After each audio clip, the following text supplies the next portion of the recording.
नमस्कार. जय महाराष्ट्र वृत्तवाहिनीच्या कर्तृत्ववान महिलांचा परिचय करून देणाऱ्या या चर्चेच्या मालिकेत आपल्या सगळ्यांचं स्वागत. मी प्रसाद काथे. भारताचं सैन्य हा भारताच्यासाठी अभिमान आहे. या सैन्यात आपलं सर्वस्व अर्पण करण्याच्यासाठी जेव्हा सैनिक येतो त्या क्षणापासून, खरं तर त्याच्या काहीसं आधीपासून त्याचं कुटुंब मानसिकदृष्ट्या तयार होत असतं. या सैनिकाची एक एक पुढची पायरी ही त्या कुटुंबाच्या सुद्धा मानसिकतेची नवी नवी आव्हानं आणि नव्या नव्या स्थितीला सामोरं जात केलेली वाटचाल ठरते. हेच सैनिक पुढे जेव्हा सीमेवर लढतात, प्रसंगी वीरगती प्राप्त करतात, तेव्हा त्या कुटुंबांचं काय होतं, त्यांच्या पत्नींसाठी कोण लढतं आणि वीरपत्नींच्या या देशाच्या सैन्यासाठीचं बलिदान हे गुपितच राहतं की त्याची चर्चा सुद्धा होते, हे आपल्याला आजच्या चर्चेत जाणून घ्यायचं आहे. हे सगळं याच्यासाठी कारण नवरात्राच्या निमित्तानं महिलांच्या विविध पैलूंची चर्चा आपण करतो आहोत. त्यातला एक मुद्दा आहे तो त्यागाचा. आजच्या आपल्या चर्चेत मीनल भोसले आपल्यासोबत जोडल्या जात आहेत. ॲडव्होकेट मीनल वाघ भोसले असं त्यांचं परिचय आहे आणि मुख्यत्वे करून सैनिक पत्नी या नात्यानं त्यांची एक ओळख तर आहेच, पण त्याचबरोबर मीनल भोसले या इतरही सैनिक पत्नींच्यासाठी कशा पद्धतीनं आपल्याला सगळ्यांना अधिक सक्रिय राहता येईल याचाही प्रयत्न करतात. भारतीय सैन्यातल्या अनेक त्यागमूर्ती आहेत. मीनलजी, वीरपत्नी हा त्यातला एक महत्त्वाचा घटक आहे. तुम्ही ज्या वेळेला आर्मी वाईफ वेलफेअर करता आणि सैन्यातल्या तमाम सैनिकांच्या कुटुंबाला धीर देण्याचा प्रयत्न करता, तेव्हा त्यातला मुख्य धागा काय असतो आणि तो संवाद सुरू कसा होतो?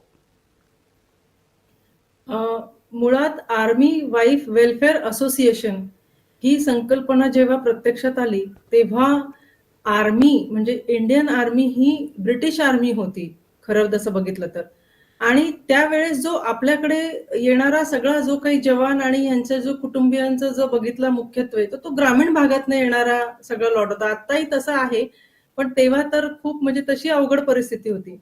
मग अशा वेळेस ह्या सगळ्या महिलांना कुठल्याच गोष्टीची माहिती नसायची. आपल्याकडे आपण बघितलं तर बऱ्याच वेळा आपण बघतो की एक महिला लग्न झाल्यानंतर शेवटपर्यंत ती शहर सुद्धा सोडत नाही, गाव सुद्धा सोडत नाही. पण आर्मीमध्ये तसं होत नाही. तुम्हाला प्रत्येक वेळेस पोस्टिंग आले की तुमच्या नवऱ्याबरोबर तुम्हाला तिथे जावं लागतं. अशा वेळेस जेव्हा त्या महिला सगळ्या त्यांच्या नवऱ्यांबरोबर, जवानांबरोबर त्या पोस्टिंगच्या ठिकाणी जायच्या, तेव्हा त्यांना बरेचसे चॅलेंजेस यायचे. कारण ह्या आर्मी ही अशी संघटना आहेत की यांचे स्वतःचा एक प्रोटोकॉल आणि यांची स्वतःची एक सेपरेट सिस्टीम आहे. आणि त्याच्यामध्ये महिलांना खऱ्या अर्थाने सक्षम करणं हे ह्या आव्हाने हेरलं की त्यांना अगदी हेल्थ, सॅनिटेशन असो, एज्युकेशन असो किंवा त्यांना जे काही त्यांच्यामध्ये जे काही स्किल्स आहेत त्या स्किल्सला कसा वाव मिळेल या सगळ्या गोष्टींचा विचार याच्यामध्ये केला गेला. आपण ज्या वेळेला सैनिक पत्नींची चर्चा करतो त्यावेळेला बऱ्याचदा त्यांचा बंध हा भावनिक जास्त असतो. त्यांचा पती ज्याच्यासाठी त्या आपल्या आईवडिलांचं घर सोडून सासरी येतात, तो पती दीर्घ काळासाठी त्यांच्यापासून दुरावलेला असतो, कर्तव्य बजावत असतो. तुमच्या लेखी, आता तुम्ही स्वतः सुद्धा सैनिक पत्नी आहात, ही नक्की मनोभूमिका काय असते? मनोभूमिका विचाराल तर ही तारेवरची कसरतच असते. प्रत्येक वेळेस आपले इमोशन्स लपवून, कारण मुलं आहेत, बाकी कुटुंबातले सदस्य आहेत, त्यांची पण मानसिकता आपल्या वागण्यामुळे दुखावली न जाता किंवा ते कुठेतरी कमी न पडता आपण सगळ्यांना बळ देण्याचं काम करायचं असतं.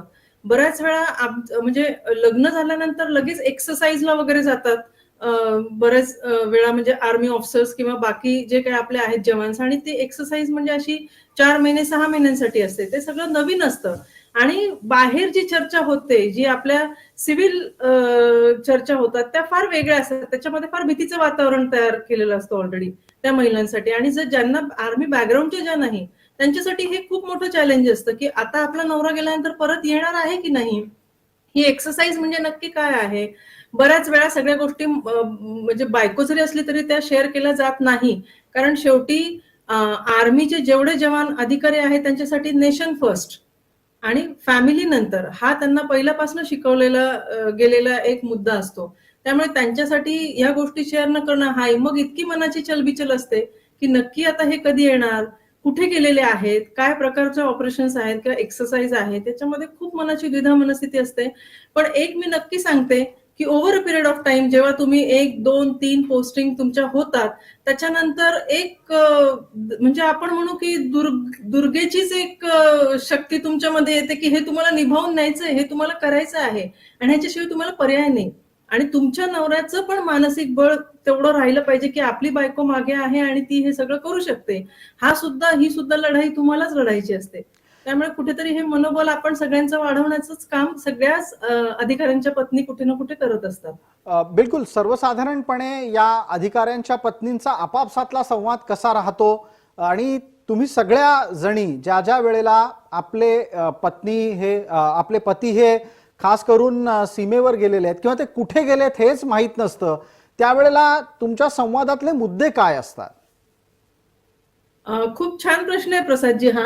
बऱ्याच वेळा लोकांना ह्या गोष्टींची माहिती नसते. कारण आम्ही जेव्हा एकदा कॅन्टमध्ये जातो त्या 4 भिंतींच्या आत, तेव्हा तेच आमचं कुटुंब असतं. आमचा सिव्हिल लोकांशी कुठलाही संबंध नसतो. तिथे आम्हाला रोजच्या लागणाऱ्या सगळ्या गोष्टींची व्यवस्था तिथे आतमध्येच केलेली असते. अशा वेळेस आमच्यासाठी आमचं कुटुंब म्हणजे आम्ही तिथे जेवढ्या फॅमिलीज राहत असतो त्या सगळेजण असतात. तुम्हाला आश्चर्य वाटेल पण कधी-कधी रक्ताची नाती सुद्धा एवढी दृढ किंवा पक्की नसतात. तेवढं छान वातावरण आतमध्ये असतं. महिलांचं वेलफेअर जसं तुम्ही म्हटलं, की आवा काय करते, तर ज्या वेलफेअर ऍक्टिव्हिटी असतात, ज्याच्यामध्ये आम्ही मंथली 2 वेळा, 1 वेळा सगळ्या ज्या आपल्या जवान्सच्या पत्नी आहेत, त्यांना सगळ्यांना एकत्र बोलवतो, त्यांच्याशी चर्चा करतो, त्यांना ऋतुमानानुसार, हवामानानुसार माहिती देतो, त्यांचे जाणून घेतो, त्यांचे काही प्रश्न असतील तर. स्वच्छतेचं महत्त्व त्यांना पटवतो आणि आम्ही जेव्हा अधिकाऱ्यांच्या पत्नी एकत्र येतो, तेव्हा आम्ही सुद्धा अशा काही बऱ्याचशा थीम असतात. नेव्हीच्या जर असल्या तर बऱ्याच वेळा अशा बीचला कन्सिडर केलेल्या थीम असतात किंवा एक कलर कॉम्बिनेशनच्या थीम असतात. ब्लू कारण नेव्ही ही मोस्टली पाण्याशी निगडित आहे. आर्मीचा असेल तर ग्रीन थीम असते. अशा थीम मध्ये आम्ही एकत्र सगळेजण येतो आणि ती थीम फॉलो करतो. आतमध्ये मिळणारा आम्हाला जो सपोर्ट आहे तो पूर्ण मिळत असतो. म्हणजे माझं असं स्पष्ट मत आहे की एका स्त्रीला तिच्या स्त्रीपणाच्या बद्दल हेवा किंवा अभिमान वाटावा असं एक पूर्ण रिस्पेक्टफुल वातावरण हे आर्मीत सगळ्यात जास्त आहे असं माझं अगदी निक्षूनपणे तुम्हाला सांगणं आहे. म्हणजे अगदी किती सिनियर ऑफिसर असो ते तुम्ही जर उभे असाल तर ते उभे राहतात, ते बसत सुद्धा नाही तुम्ही बसल्याशिवाय. त्यामुळे तो एक रिस्पेक्टचा भाग आहे. जरी आमचे नवरे इथे नसले तरी आमची काळजी घेणारी सगळी सिस्टीम इथे असते आणि आम्ही घरी जेव्हा एकमेकींच्या जातो तेव्हा आम्ही अजिबात असे औपचारिकपणा आमच्यामध्ये नसतो. आम्ही आपल्या घरात वावरतो असंच असतो. मुलांच्या बद्दल पुढे काय करणार आहोत आपण किंवा इथे आपण काय करू शकतो कॅन्टमध्ये महिलांसाठी किंवा अजून काही कार्यक्रम करू शकतो का, गेट टुगेदर करू शकतो का, अशा अनेक चर्चा आमच्या असतात. बिलकुल याच्यात एक सर्वसामान्य व्यक्तीला किंवा जे आपली सिव्हिल सोसायटी आहे त्यांना एक उत्सुकता असते की कोणत्या पदाच्या अधिकाऱ्याबरोबर किंवा कोणत्या पदाच्या सैनिकाबरोबर त्याचं कुटुंब स्थलांतरित होऊ शकतं आणि कुणाला आपलं कुटुंब मागे सोडून जावं लागू शकतं. जनरली जर तुम्ही बघितलं तर फील्ड एरिया आणि पीस एरिया असं पोस्टिंगचं वर्गीकरण असतं. फील्ड एरियामध्ये बऱ्याच वेळा अधिकाऱ्यांना सुद्धा आपल्या पत्नीला नेता येत नाही. म्हणजे जे अगदी आपण म्हणू हार्ड कोर फील्ड म्हणतात त्याला. तर तिथे डिस्टर्बन्स खूप असतो. जशा टेररिस्ट ऍक्टिव्हिटीज होत असतात तिथे सेफ नसतं परिवाराला नेणं. अशा केसमध्ये कोणालाच अलाउड नसतं. एक सेमी फील्ड असतं की जिथे कॅन्ट असतात आणि जिथे त्या फील्ड एरियापासून थोड्या पुढे लोकेशनला मेन त्यांचा वर्किंग एरिया असतो. त्यामुळे तिथे फॅमिलीज ठेवून ते येऊ जाऊ शकतात.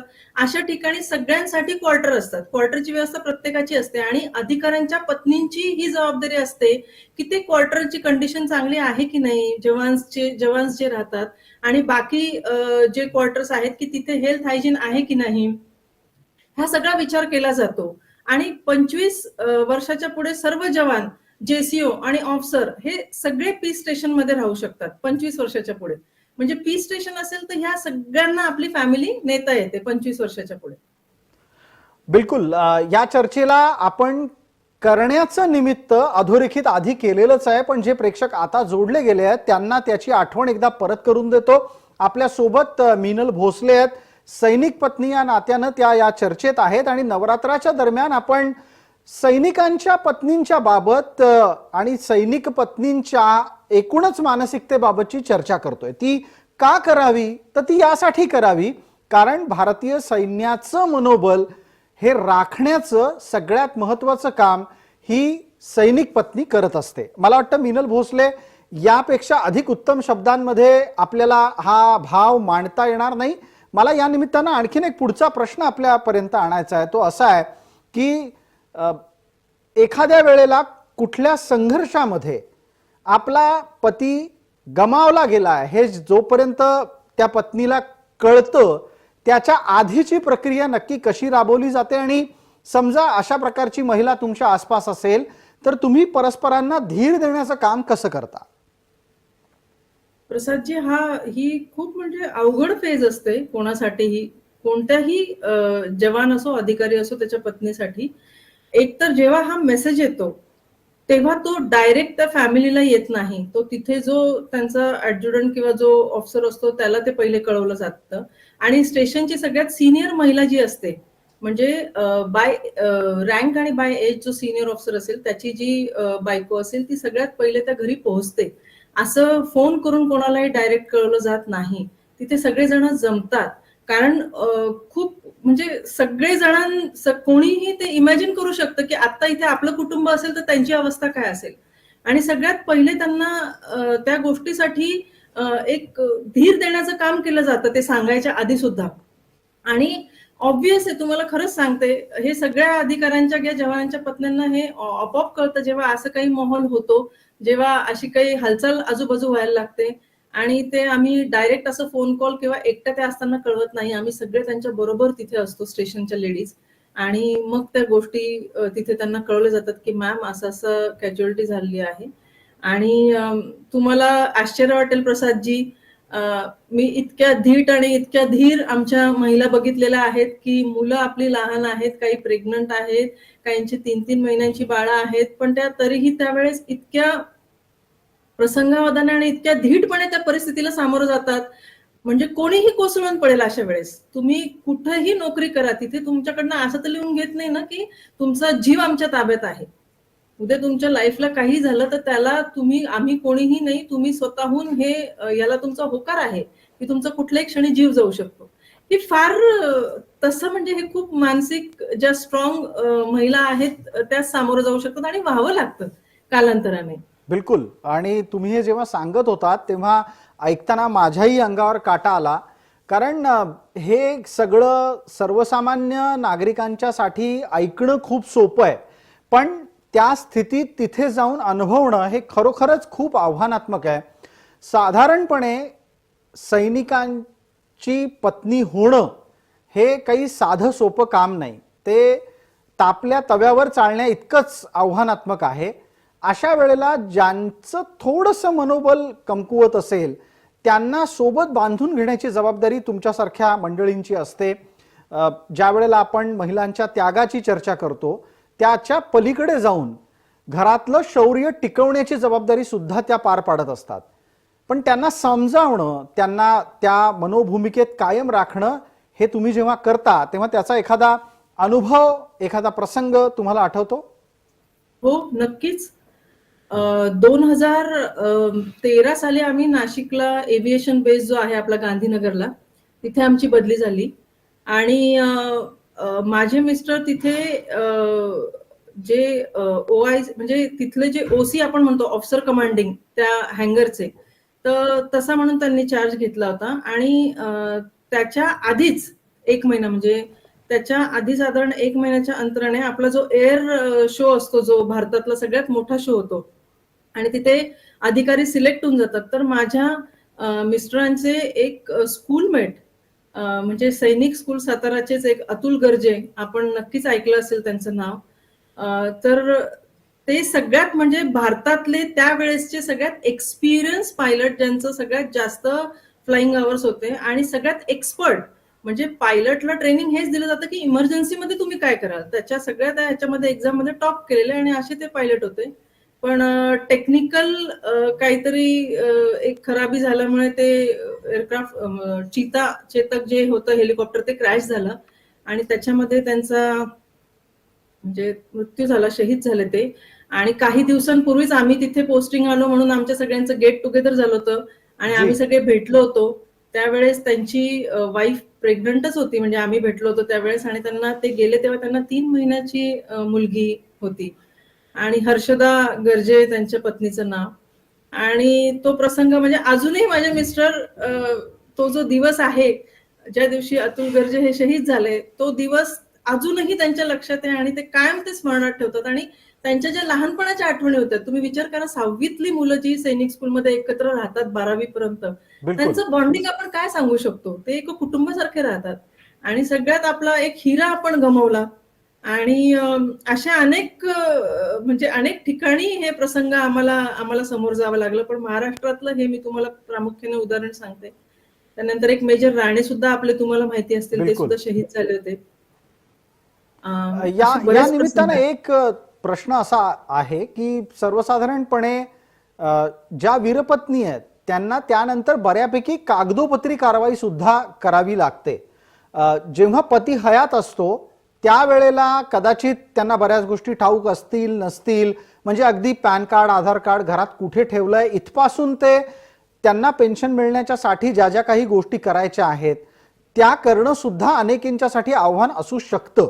मग अशा वेळेला तुम्ही कशा पद्धतीनं मदत करता आणि त्या वीरपत्नीच्या मुलांचं संगोपन करण्यासाठी पुढं काय पावलं टाकली जातात? एक प्रश्न अनुषंगानंच विचारतो की त्यातल्या जर समजा कोणी फार लवकर दुर्दैवानं विधवा झाल्या असतील तर पुनर्विवाहाच्या दृष्टीनं सुद्धा तुम्ही काही समुपदेशन करता का?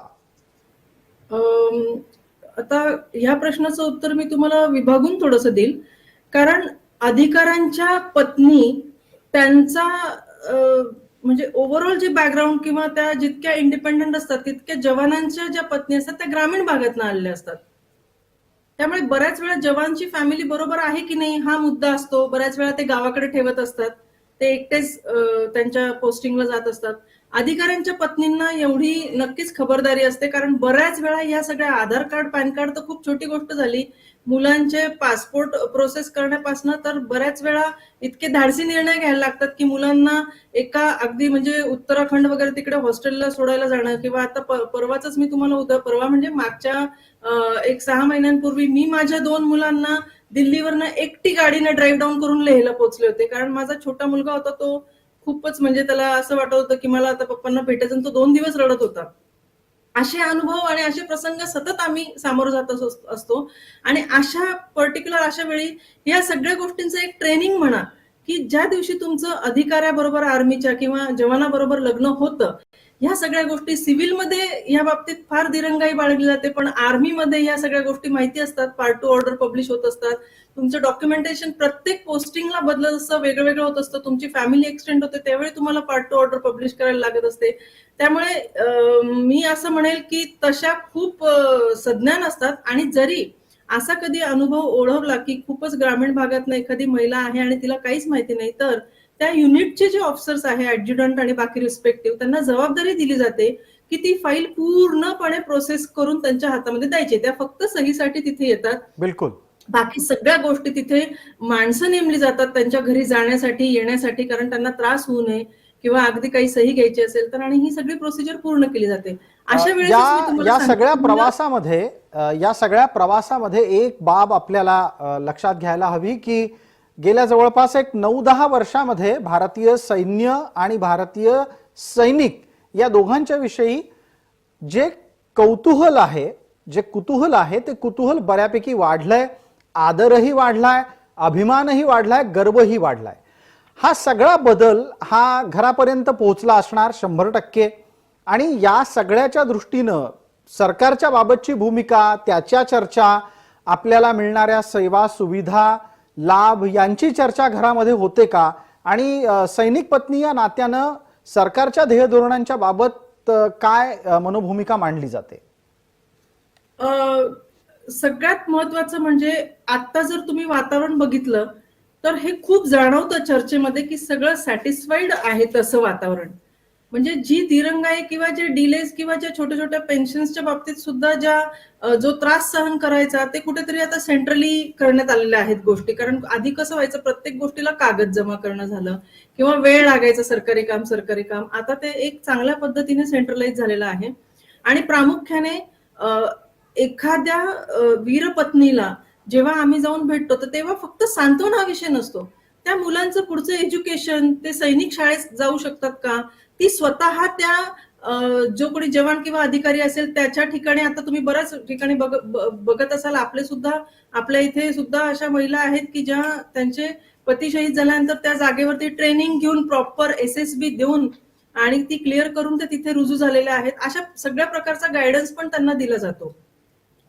म्हणजे चर्चा ही टोटली प्रॅक्टिकल असते. कारण भावनेतनं लवकर बाहेर येण्यापलीकडे अजिबात पर्याय नसतो. सगळं कुटुंब तुम्हाला सावरून धरायचं असतं. बिलकुल बिलकुल. आणि या वाटचालीच्या दरम्यान आता भारतीय सैन्यातला बदल आपण पाहतो आहोत, तो आहे महिला सैनिकांचा, महिला अधिकाऱ्यांचा. आतापर्यंत एक साधारणपणे ही सगळी चर्चा ही पुरुष केंद्रित होती. मला आता वेगळा प्रश्न आपल्याला विचारायचा आहे की ज्या महिला सैनिक म्हणून येतात, सैनिक याचा अर्थ तो एक व्यापक अर्थाने घ्यायचा शब्द आहे, अधिकारी असो किंवा इतर कुठल्या जबाबदारीमध्ये, त्यांच्या बेटर हाफची परिस्थिती कशी असते आणि तिथे वातावरण कसं असतं? कारण पुरुष लढायला पुढे गेला तर त्याच्या मागच्या कुटुंबाची रचना वर्षानुवर्ष आपण पाहतो आहोत. महिला जेव्हा लढायला जाते तेव्हा मागे उरणाऱ्या कुटुंबाची किंवा त्यांच्या पतीची अवस्था कशी असते? आता जे महिलांचं आपण स्थान बघत आहोत म्हणजे आर्मीमध्ये ज्या महिला आता एनरोल होत आहेत त्या प्रामुख्याने CMP म्हणजे जे मिलिटरी पोलीस आहे, पॅरामिलिटरी फोर्सेस आहेत किंवा आपलं CRPF आहे. तर अशा ठिकाणी आहेत पोस्टिंग किंवा एव्हिएशन, आर्मी एव्हिएशन आहे की जिथं त्या एका युनिटच्या माहोलमध्ये आहेत किंवा आर्मी हॉस्पिटल सुद्धा आहे, डॉक्टर्स, इंजिनियर आहेत. तर जिथे टेक्निकली साऊंड महिला अधिकारी म्हणून त्या रुजू होत आहेत आणि तिथे एक युनिट आहे. तिथे एका युनिट लेवलचं अजूनपर्यंत डिस्टर्ब एरियामध्ये कमांड करायला, टेररिस्टची लढायला वगैरे अशी काही महिलांची अपॉइंटमेंट आपल्याकडे अजून नाही आहे. त्यामुळे त्यांना तो गायडन्स असतो त्या सिनियर्स त्यांच्या ते जे काही अधिकारी असतात. आणि खरं तुम्हाला सांगायचं ना तर तुम्ही बघाल की आर्मीमध्ये जर का तुमची बायको पण आर्मीत असेल तर तो नवरा सुद्धा मोस्टली सेंट्रल गव्हर्नमेंटच्याच जॉबमध्ये असण्याची खूप उदाहरणं आहेत. असं फार कमी होतं की एखादा सिव्हिलियन असेल आणि तो त्यांच्या बरोबर म्हणजे त्याची बायको आर्मीत आहे अधिकारी किंवा ती राहती आहे. हे खूप उदाहरणं आहेत की आर्मी अधिकाऱ्यांच्या पत्नी त्या अधिकारी म्हणून आहेत आणि त्यांची मानसिकता डे 1 पासून क्लिअर असते कारण दोघांचं ट्रेनिंग झालेलं असतं. ते रिस्पेक्टिव्ह त्यांच्या पोस्टिंगच्या ठिकाणी राहतात. मुलं जरी झाले तरी त्यांच्या सुट्ट्यांमध्ये ते वेळ कसा एकमेकांना द्यायचा ते त्यांचं डिसाइडेड असतं.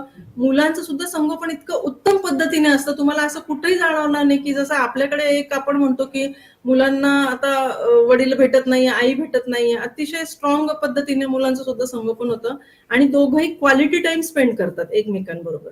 बिलकुल.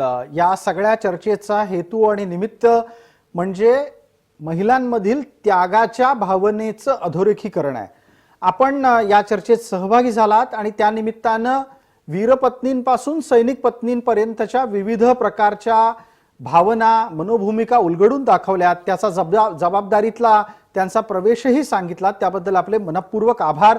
सर्व सैनिक पत्नींच्या प्रती आम्ही अत्यंत आदरभाव व्यक्त करतो आणि वीरपत्नींना शतशत नमन करतो, कारण त्यांच्यामुळे भारतीय सैन्याचा मान मरातब निश्चित कायम आहे. तो दिवसेंदिवस अधिक वृद्धिंगत होतोय. तुम्हाला सगळ्यांना पुन्हा एकदा शुभेच्छा आणि मिनलताई आपण या चर्चेत आलात त्याबद्दल खूप खूप आभार. धन्यवाद. या चर्चेमध्ये तूर्तास इतकंच. आपण पाहत रहा फक्त जय महाराष्ट्र.